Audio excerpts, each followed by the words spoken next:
What's up, my handsome little hydrangeas? This is Rob from The Gay Guy Plays, and today, on the Not So Daily Grind, we're back with another installment of Rob reads you shit that you don't want to read yourself, with a little splash of Address to Kill. So as you can see, Heart of Deimos Update 29.1.0 is going to bring us some new customizations, as well as the changes to Xaku. Now, if you guys haven't seen those, I'll actually go ahead and leave a link to my previous video where I basically go over all of the different changes. After this video is up and posted, I will most likely be streaming over on twitch.tv/agayGuyPlays to check out these changes firsthand to see how they feel. But there are a couple things to note with the new Heart of Deimos update that doesn't have to do with the Xaku changes. So as you can see, what they're showing off right now is some new customizations. So this is the Oscira series. I feel like Circa?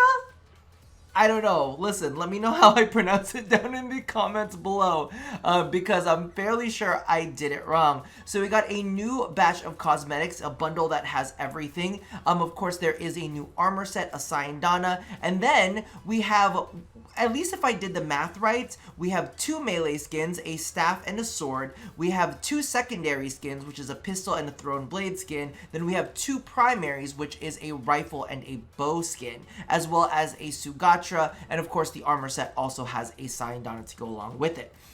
One of the things to note, and I'll go ahead and show it to you when we actually get into game, is that the description notes that it's for some of the starter weapons. It's actually been made universal, so you can use it on any of the stated series that I specifically said. Next up, I was trying to find this in the market and I couldn't find it anywhere, but there is the Necramech skin, there's the Snake Void Rig skin, as well as the Snake Necramech sigil. Can't find it anywhere. We can take a look as soon as we jump into game. It's not there, but in all honesty, I'm not super duper excited by it. It doesn't look that much better than the normal Void Rig skin. In fact, it just looks a little dirtier.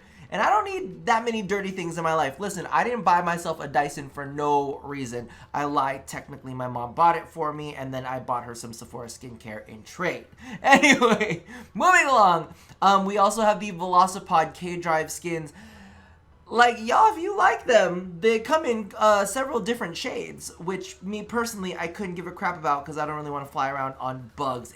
Number one, the animations already look weird. They just look like they're fluttering no matter what they're doing. It's not like they've changed anything with any of the tricks, at least from what I've experienced driving on them so far.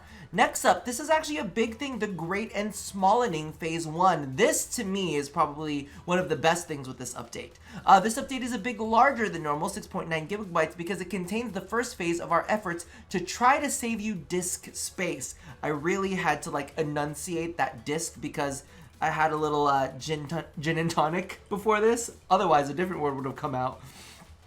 We didn't quite save as much as earlier tests had suggested, but it looks like this should save people at least 5 gigabytes after everything is finished. Note that when downloading the update, the launcher will do an automatic optimize. Oh my god, I thought that I had done the optimize. I was feeling like a dumb. I was like, oh my god, I hit that stupid optimize button. No, but apparently that's what it went ahead and did. For full in-depth details, please visit the Great and Smallening Dev Workshop. Couldn't care less. Xaku changes and fixes. We went over this already, but the base thing is they're gonna still lay into the RNG factor of it, where it's gonna be some damage reduction from the passive increased by untime. I don't know if it's anymore gonna be like the dodge stuff. I'll tell you about it after I played around with it a little bit more. And then the whole big thing is the vast untime will actually stop the timers on all of the 3 toggleable abilities. That's the big one. And they've also changed the void damage to not have the negative effects, like the damage reduction on, I believe it's cloned flesh, as well as fossilized enemies. So that you don't have to worry about. Still doesn't work on Eidolons, just so that you're aware. Grasp of Loke now steals more guns, I guess, and you can recast it, so that's great. And then Vast Untime also does not consume any more energy as it's going. The other thing that I did want to go ahead and put out there, and this hurts my soul, because I've been using Marked for Death a lot. I haven't really, like, you know, talked about it because I haven't been playing all that much, but Marked for Death I did enjoy. I had it on my Stealth Loki, and then I also had it on my Atlas. That was a whole lot of fun, but apparently there were some issues with it. Before we jump into the nitty gritty, let's revisit the Marked for Death helmet infusion. Stun an enemy, a portion of the next damage you deal to it will be dealt to all enemies around it.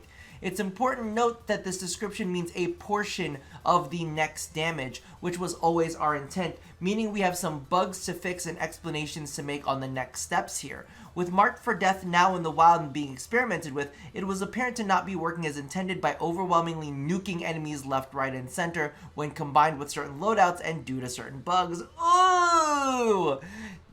Were there a bunch of YouTube people making videos about this? See, all the new YouTube kids are always so quick to show off all the good shit. Oh my god, look at how my millions of points of damage, and then shit gets nerfed. Listen, that's why the veterans, we keep our mouths shut. We just tell you, it's good, check it out.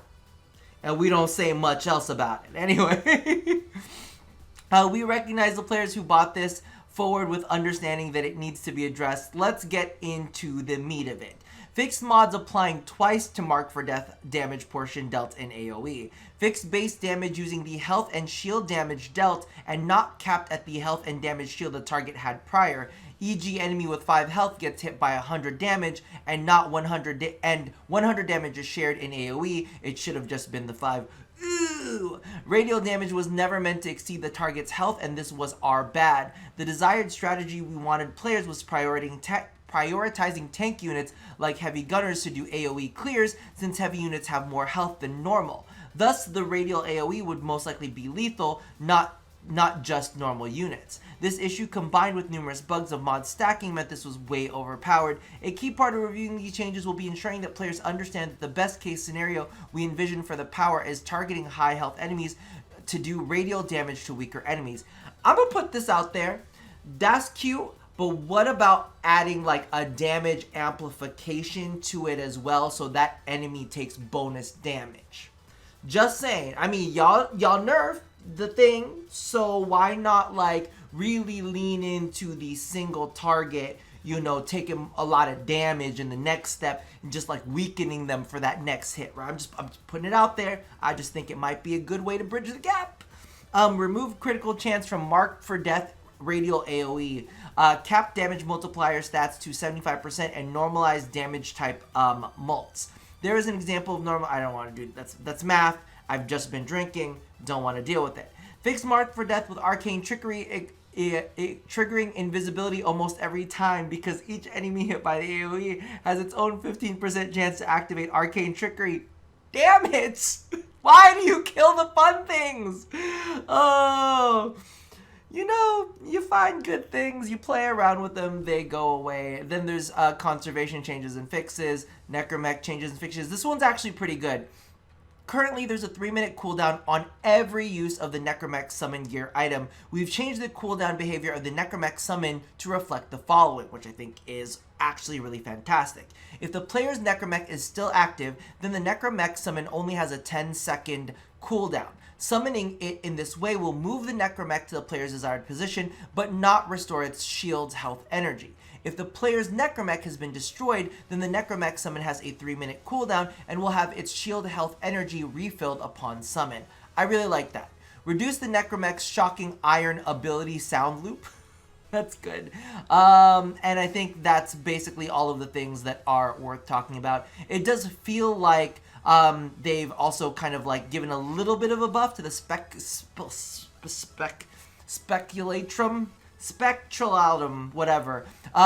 Decrease the unguided flight time of the alt fire launch from 0.06 seconds to 0.03. So what you guys notice is if you fire off this gun, the projectiles kind of like flare out and then they target in. They've reduced the time that it takes to kind of like guide in on the enemies. So they also decreased the alt fire rearming delay from 0.2 to 0.01 seconds, so that's even faster. And then they increased the max lock distance from 60 to 80 meters and increased the lose lock distance from 80 to 100 meters. So basically you can lock on from a longer range and it'll take a little bit longer, 100 meters longer for them to actually go ahead and be lost. So that's basically all that is. I actually like all of that. The rest of this is kind of boring. Let's go ahead and take a look at the new Oscira? Circa collect. I think I got it. A Circa collection. Now, I wanted to go ahead and point this out real quick that the platinum cost for this is 795 platinum.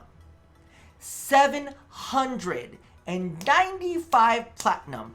I did the math on it at base plat price costs, okay? And I need to remind you, base. So this is $4.99 for every 75 plat, okay? I did it that. If you want me to do calculations in the future using the top tier version, whatever you want, because let's be real, we always end up using coupons and whatnot to buy plat anyway, or we get them from the, what is it called? Or we get them from the bundle, you know, from Prime Access or whatever. But 795 plat is a chunky amount. With the base plat costs, this bundle is valued at $53.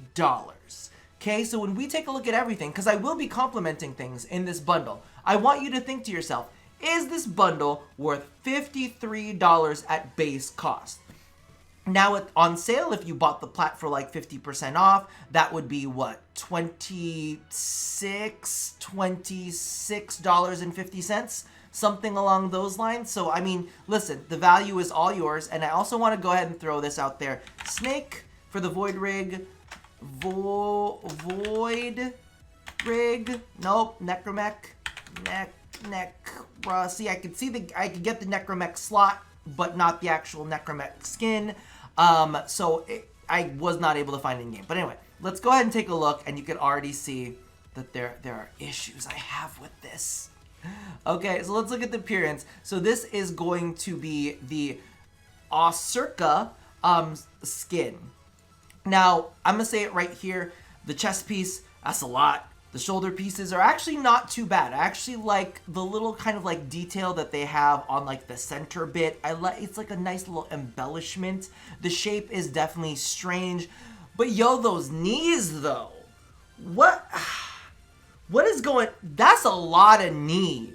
That's a lot of... And that's not something that I ever thought that I would say is like, yo, the knee action on that is a little intense. You know what I'm going to do real quick? Because you know who else has really intense knee action? Let's take a look at Base Mirage. Base Mirage got intense knee action, right? I just want to see what this is going to look like, right? Oscira. Is it like... Oh, that's like... I mean, you know what? In all honesty, because of the fact that it's layered knees, it kind of looks like it's got like this crazy padding... like designage going on with it, and we got like a little bit of the gold coming in from the knee pad a little bit. I don't know. Me personally, it's a lot more knee that I'm okay with, but decisions were made, right? Decisions were made. Let's go back to Saren so we can take a look at the collection. So, personally, I think the knees are a lot. It's a lot of look there. I think the chest and shoulders, okay. Then the Sayandana. Y'all know how much I hate a floppy Sayandana. I hate a floppy Sayandana, but not only is it a floppy Sayandana, but it's a floppy Sayandana that doesn't make any sense. I don't understand how it's so stiff up here and so floppy down here, but there is no visual indicator to put in a textural change. You know what I mean? Like if this up here was all just a solid item and this down here was like a flowy, like metallic, you know, text, like, you know, like a fabric, then of course it would make sense that it would flop. But what we have here is we just have like stiff, floppy, and then stiff. Doesn't make any sense. And again, there's no visual indicator to show that there is going to be a change in texture. It's just weird and I hate it. So to the armor set, I'm going to give it a big, ugly thumbs down, okay? Shoulders, chest, passable, knees, gotta go, Sayandana, trash as usual. But you know what's kind of amazing? Yo, the weapon skins are absolutely fantastic, except for the bow. The bow has a little bit of a bug. You can see kind of like where the string is at, but I'm going to put it out there. Like, just on its own though, like visual bugs aside, I actually think the bow is kind of really pretty. I kind of think the bow is really pretty. And you look at the little scope shit it has here. Do you see that scope thing? I was like, okay, I think you did something. And I'm kind of into it, right? I'm kind of into it. There are visual bugs, clearly, because, I mean, this is DE we're talking about. Now, let's go ahead and move on to the rifle skin, which I have on my Tiburon Prime. This. Look at this. Look at... I think that's elegant. I love it. I actually really love it. I feel like if the primary color was a little bit darker, and that's my own choice, I just went ahead and copied and pasted the color scheme, that you would actually be able to see the texture on it a little bit. I don't know why I'm... as if me, like, coming in closer is going to change it. But the texture on these is kind of like graded. It's got like little squares on it. And you can't really see it as much here, but it's actually very pretty. The shape in and of itself is already very unique and different, and I really enjoy it. Really like the rifle skin. I actually really like all of the weapon skins. Let's move on to the skin that actually made me buy this. And I do want to stress that all of these weapon skins are purchasable individually for 115 platinum. Let's put it out there. Oh, you can see the texture better on this gun. Oh, do you see that texture? You see that texture? Ooh, it's beautiful. I love it. I love it. You can kind of see the texture on the knees too. It looks really good. But this is literally the gun, the skin that I bought it for. I was like, ooh. I was like, I like that. It's pretty. I was like, it feels luxurious, and sometimes it boils down to the texture. So that pistol, not bad at all. And then let's take a look at the this one. So these are going to be the throwing knives. Clearly, there's a little bit of an issue there because, you know what I mean, bugs. Still has a little bit of the other blade. So let's just look at this hand. It looks kind of like an almond or something you'd insert in your body, but we're not going to talk about that. Let's zoom out a little bit so that we can take a look at the side holsters. The side holsters are gorgeous. I love the shape of them. I think they're absolutely beautiful. So me signing off on yet another one of the weapon skins for the Oscira collection. I think it's absolutely fantastic. And then let's go ahead and take a look at the melee weapons right now. So I brought out the Torpedo. Again, I'm going to like put this out there. I think that there are going to be better coloring segments for this. I don't necessarily think that these are the greatest colors for it, but I do think that I actually really do like the design very much. You know, one of the things that I didn't do, we'll take a look at it when I do the sword one. I like it. I mean, it's a bow staff. What are you gonna really, you know, improve upon there? It's a bow staff. But the sword one, I actually think is very pretty. It's nice and understated. I love like the way that the blade is shaped. I like a lot about it. It's just like very elegant. What I haven't checked out actually is the Sugatra. So we'll take a look at that live real quick. Sugi, what is this? Circa. There you go. See how it floats. Oh, well, you're not going to be able to see that anyway. So, well, that's all that is. I mean, that actually, now that I'm looking at it closer, is actually pretty terrible. It's actually pretty terrible. Yeah, I mean, like, if you're buying individually, don't waste your money on that. What is it? It really looks like it's just paper. It doesn't even look like it's got any thickness or girthness to it. It's just kind of like, it looks like it's like blowing in the breeze. The physics on that are absolutely terrible. It looks like it's about as thin as paper. I'm going to give that one a big fat no. So, all in all, when it comes to the Oscira collection, when it comes down to everything that we've seen so far, the armor set's a big no. The weapons, I would just go ahead and pick and choose what you actually think works really well for you. We'll take a look at the snake skin in a different video whenever I decide to do that, because Lord knows Rob has not had very much time to take a look at any of this lately. And we'll revisit with Xaku. And for everybody who has made it this far into the video, thank you so much for watching. Also, that probably means you know what happened in my last video where we're talking about promotions, and my interview went really well. We'll be finding out more later on. Join me over on twitch.tv/agayGuyPlays if you want me to go ahead, if you want to see how live testing for Xaku goes. But that about does it for me for now. So as always, love somebody, hurt nobody, and wash your goddamn hands. also wear a mask. I'll see you guys next time. Bye-bye!